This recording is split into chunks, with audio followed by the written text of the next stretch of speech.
much interested to have photovoltaic cells because it has to do with money.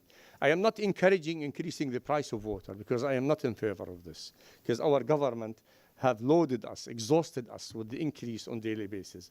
But we have noticed that people, they care much, and in the church, and the mosque, and all the different buildings. 1 minute left. Oh, in the different buildings that they care about, because they pay 500 JDs. They want to reduce it into 10 JDs. So they paid less attention to water, as if Jordan has no problem in water. So you see, these are our projects, but there is another issue that I want to tackle. A couple of years ago, we've implemented a project. It's called Traditional Water Harvesting Improves Community Resilience. We have identified in Jordan 200 ponds. They go back into the Roman times, Byzantine times, Ottoman time, Nabatean times. These are, we are neglecting.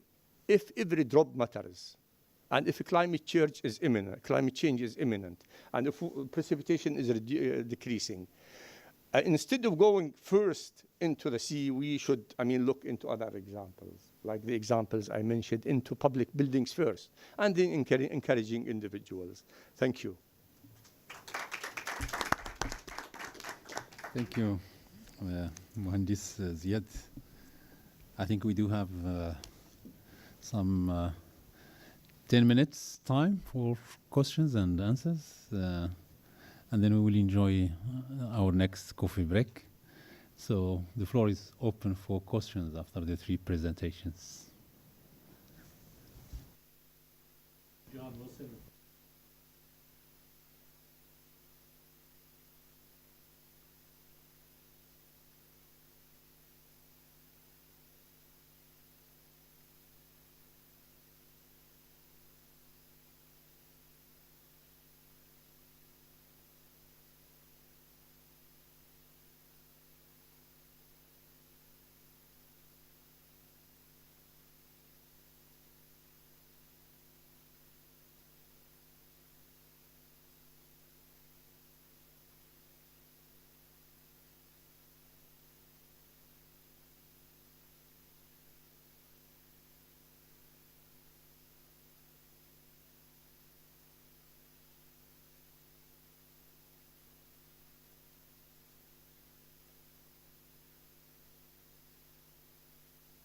Well, I think Mohandis Ahmed has presented an interesting case study for the holding company in Egypt. I was myself sharing the same expectation to see how this cycle that Ahmed has kindly presented at the end of presentation being tested or put into practice. That would be an answer to our collective question on holding companies, apart from high turbidity and difficulties to deal with water quality, what other issues climate change could bring in. Very valid question indeed. Thank you, John. If I understand your question right, you talk about the adaptation measures and how we can deal with this event. Actually, we are a water supplier, so we concentrate on how to deliver the water for the people. And the climate change is not in our perspective, in our mentality till now. So we struggle to put this in our philosophy and make a platform to launching from this platform to deal with this problem. Actually, we're working now in different projects, in different programs like early warning system for River Nile, and also for the water safety plan, how to implement water safety plan for water utilities and the communities. So we try to integrate this adaptation measures in this program to maximize the benefits from this program in order to make some kind of integration between different way to cope with the accident, for example, in River Nile, or to cope with heavy rains. Regarding to sanitation and the wastewater services, Egypt nowadays we are facing a great problem to cover all Egypt in wastewater service. We seek to solve this problem, but we need a lot of investment, and we need a lot of money, and we need also the decision from the politicians to force us to finish to complete coverage of all the Egyptians. I don't know if I answered your question in a good way, but that's what I have in holding company. Yeah, thank you. Thank you, Modi.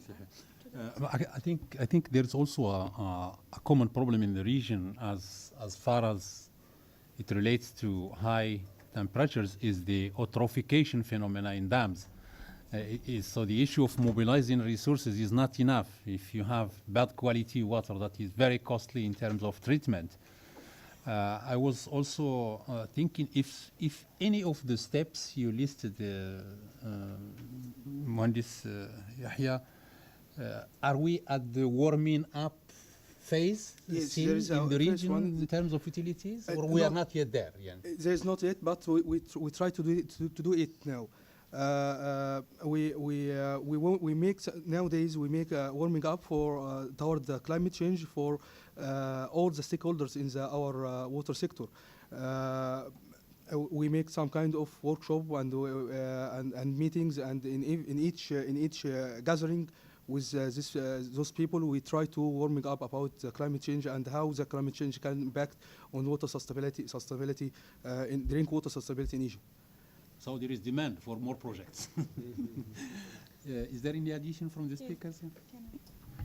I'm not sure how everybody is like modeling or not, but for our case study in Zarqa River Basin, I just want to mention that this part that I presented today, it's only the climate change, spatial and temporal distribution in the basin.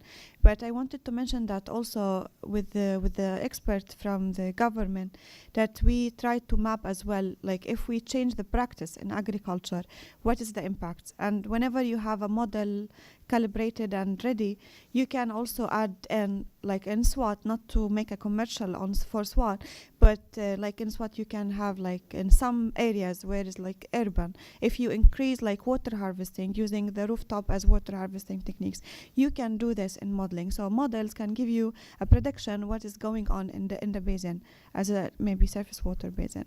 Thank you. تفضل. Thank you.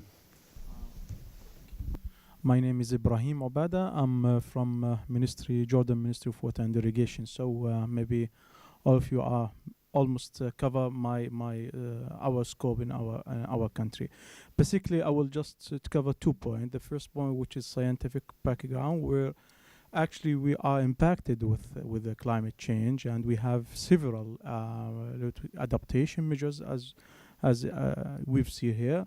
One of these measures, for example, is stop illegal water use from groundwater resources in Zarqa River, and we start actually prohibiting the drilling of new boreholes for those areas, because we feel that this area are over abstracted and impacted with climate change, and we should keep it for next generation.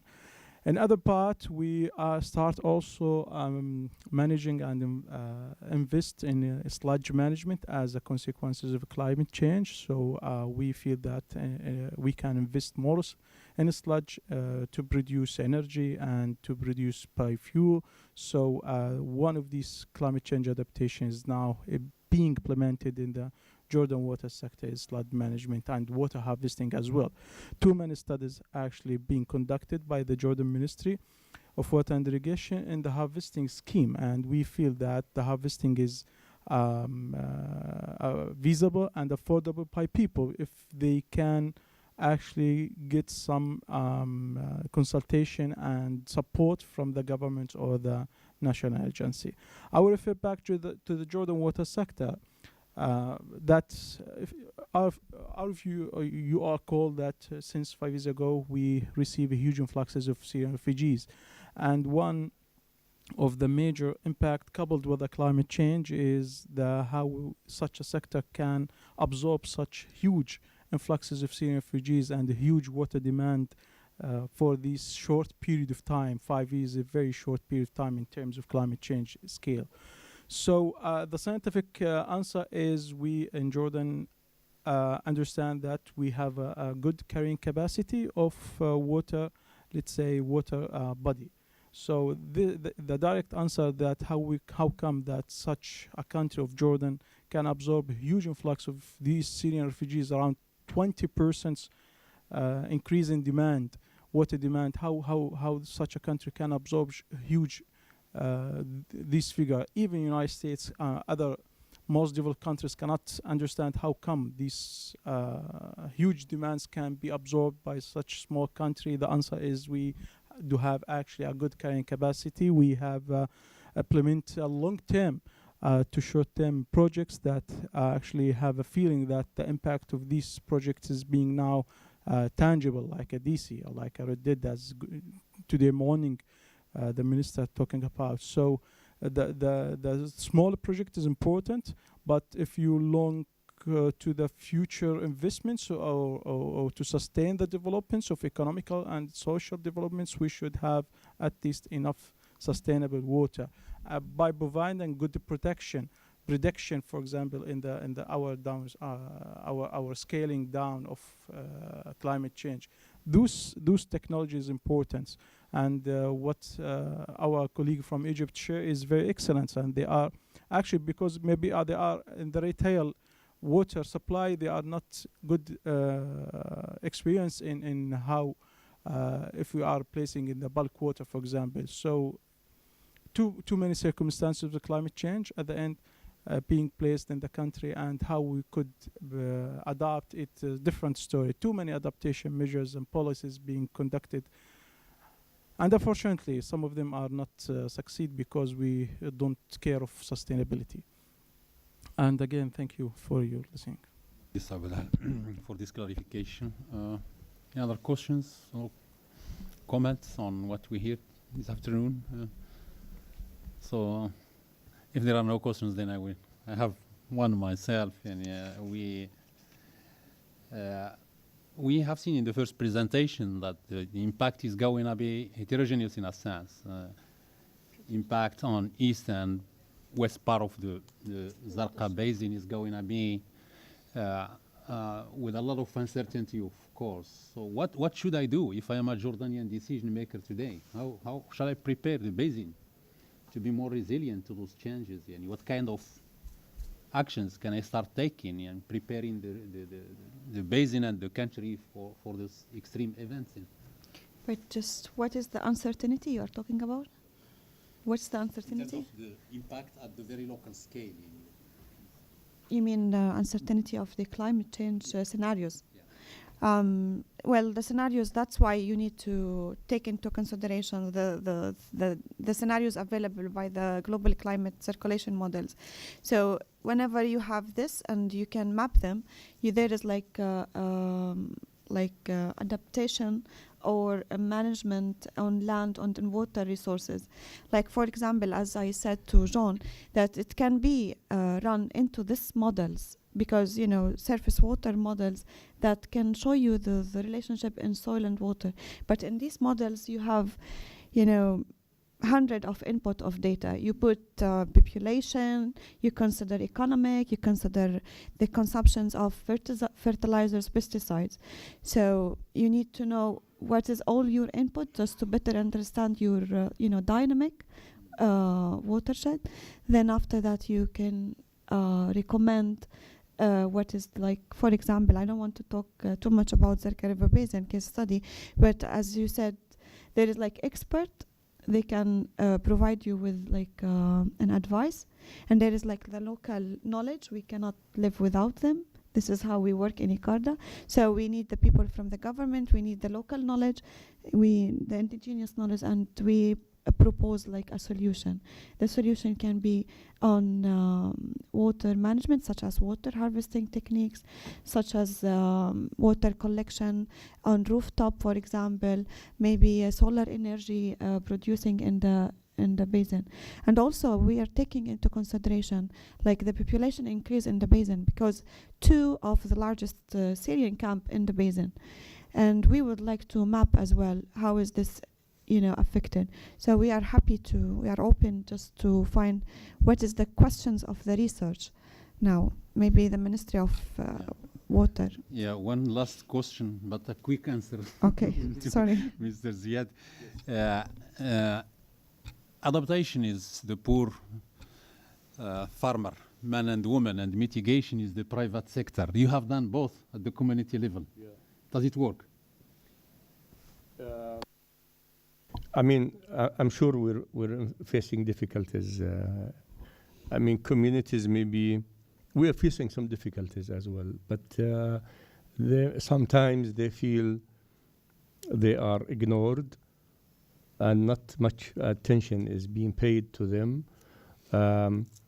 But it requires a lot of persistence, so that you make sure, and credibility, so that they trust what you're doing and you are over there close to them. Thank you. Ladies and gentlemen, we are getting to the end of the session, and I would like to thank you on behalf of the distinguished speakers, and looking forward to the next session on climate change again with different speakers, and hopefully we'll be there too. And I wish you a nice end of the afternoon with the other sessions. Thank you.